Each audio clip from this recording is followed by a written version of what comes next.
Sudan's El-Fasher has turned into hell. After the paramilitary group Rapid Support Forces took control of the city, hundreds of unarmed civilians have been killed. Civilian massacres, sexual violence against women, homes and shelters set on fire, these are now everyday occurrences. The genocide is so horrific that even satellite images clearly show blood-soaked soil. But why this conflict? We'll uncover the full story in today's video. April 2023, Sudan, a vast country in northeastern Africa, suddenly plunged into a brutal civil war. A power struggle broke out between two military leaders, General Abdel Fattah al-Burhan, head of Sudan's army, and the other, General Mohamed Hamdan Dagalo, commander of a powerful paramilitary force called the Rapid Support Forces, or RSF. The flames of this conflict spread across the country in no time. So far, more than 150,000 people have died, and over 12 million have been displaced. But how did this war begin? The story starts in 2019. Sudan had been ruled for nearly 30 years by dictator Omar al-Bashir. He came to power through a military coup in 1989 and dragged the country into poverty, corruption, and repression. In 2019, the people took to the streets. Mass protests erupted in capital Khartoum. Their one and only demand: we want democracy. Under pressure, the military removed Bashir from power. Soon after, a joint government of civilian and military leaders was formed, a ray of hope.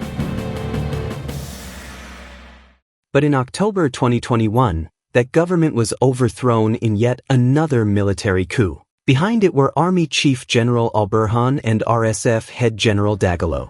And their power struggle began right there. The key question was, should the RSF be brought under the army's command? And if so, who would lead? By April 2023, tensions reached a boiling point. RSF began deploying its forces across the country. The army saw this as a direct threat. Gunfire breaks out between the two sides. Within hours, warplanes circled Khartoum's skies, and explosions rang out. RSF seized large parts of the capital, while the army launched counterattacks. The result? A city in ruins.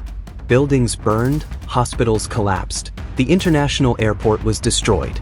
Life turned into a nightmare.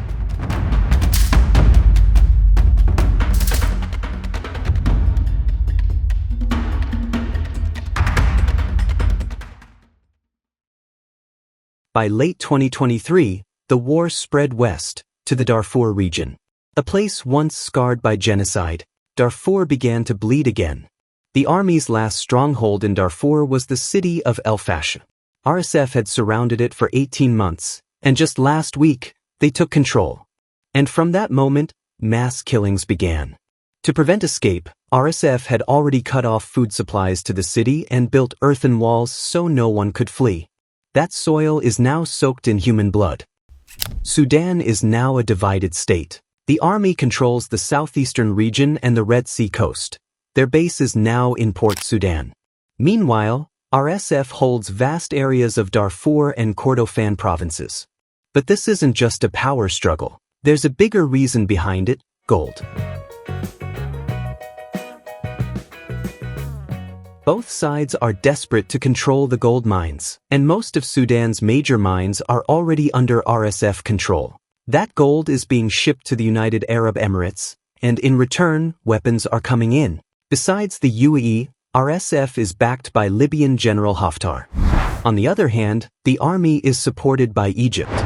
In June 2025, RSF captured territory near the Libya-Egypt border and formed its own alternative government. Many fears Sudan will split again, just like in 2011, when South Sudan became independent.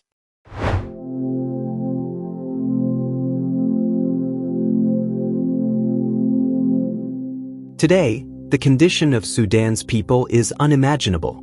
More than 12 million are displaced, and over 24 million face hunger. The World Food Programme says nearly 80% of emergency food centers have shut down. Children are dying of starvation, millions are sick. But the world is silent. World Health Organization's chief Tedros Ghebreyesus said, "The world's interest in African wars has faded.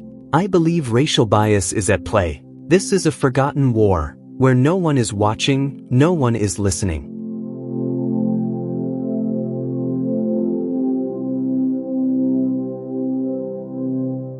Peace talks have been held multiple times in Saudi Arabia and Bahrain, but neither side agrees to a ceasefire. Sudan's government filed a case against the UAE in international court, accusing them of funding and arming RSF.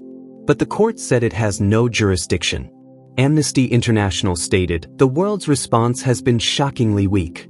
People are dying, cities are crumbling, and the world is looking the other way." Sudan has practically collapsed. The economy is destroyed, revenue has dropped by 80%. A country once blessed by the golden flow of the Nile is now drowning in blood and ruin. No one knows where this war will end. But one question remains: when this war finally stops, will Sudan still be whole? Let us know what you think. Drop a comment below.